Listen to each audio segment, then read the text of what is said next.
I'm Deepak Chopra. You're watching One World with Deepak Chopra, coming to you from Deepak Home Base. And my very special guest is Stephen Levitin, correct? That's perfect. Okay. And Stephen is also known as Apple Juice Kid. He's a music producer, DJ, and drummer. So first of all, why Apple Juice Kid? Good question. I drank a lot of apple juice when I was a kid. I see. And So just a silly name I got while I was busking in the streets in Europe when I was in college. Busking is when you play for money on the streets. I'm a drummer. A friend of mine, Adam Mansbach, and I were traveling around and discussed that there's two types of people in the world according to what you drank as a child. So if you drank apple juice, you'd have a sweet, easy life. And if you drank orange juice, you'd have a tart, acidic life. I see. So I was an apple juice kid, but now I'm a coconut water person. I see. No longer apple juice. It's bad for you.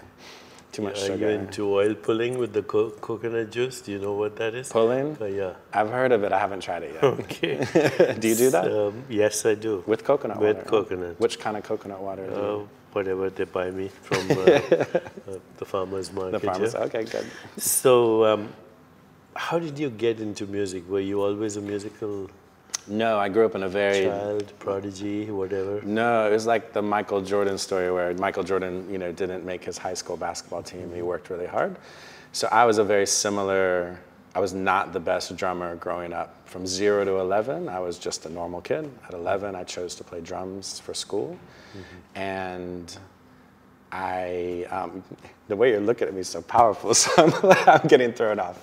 I've wanted to meet you for a long time, so this feels a little rushed to me with the cameras. There are no cameras. There's no cameras, like I want to just sit and me, have yeah. tea with you. So, Apple juice. apple juice. I was not a prodigy. I had amazing teachers growing up. So you used a phrase that I wasn't familiar with. You traveled to Europe. What was the phrase? Busking. Busking. So when I go to the subway here, They're busking. they're busking. Yeah. Huh? And that's what I did. Do they make any money? Some people do, right?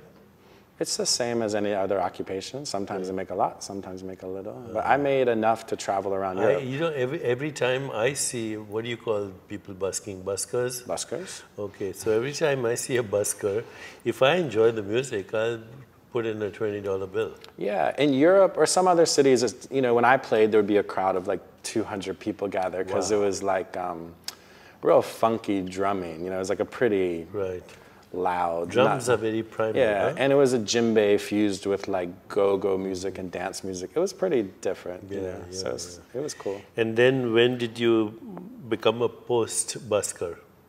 When did you graduate? I still love busking. But now, after being a drummer for many years, I discovered hip-hop production. Wow. And entered into some competitions called a beat battle.